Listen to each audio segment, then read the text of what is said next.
Hi everyone, Effie here. Today I'm going to make this card using the leftover word die cuts from my previous card using our Riotous Wildflowers stamp. I started off by white heat embossing this image onto an A2 size watercolor panel. I'm using Brutus Monroe Alabaster embossing powder.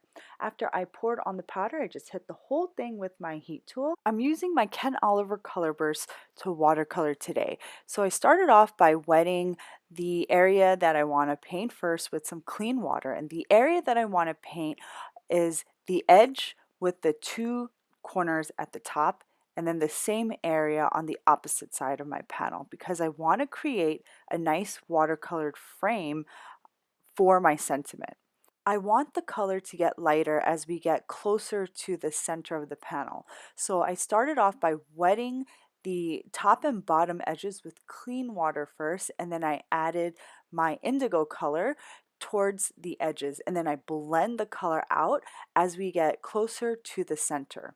And as that indigo paint is still wet, I add drops of Terre Vert, and I'm just going to blend that Terre Vert just a little bit, but not completely, because I want that green to show among the blue watercolor on my panel. And I do want the edges to be a little bit darker, so I go back to rework just the corners to add a little bit more indigo color burst. Then I added stitching to the edges of my watercolor panel using our double stitch rectangle dies. Next, I adhered that watercolor panel onto a side folding A2 card base, and then I started popping up my letters onto the panel.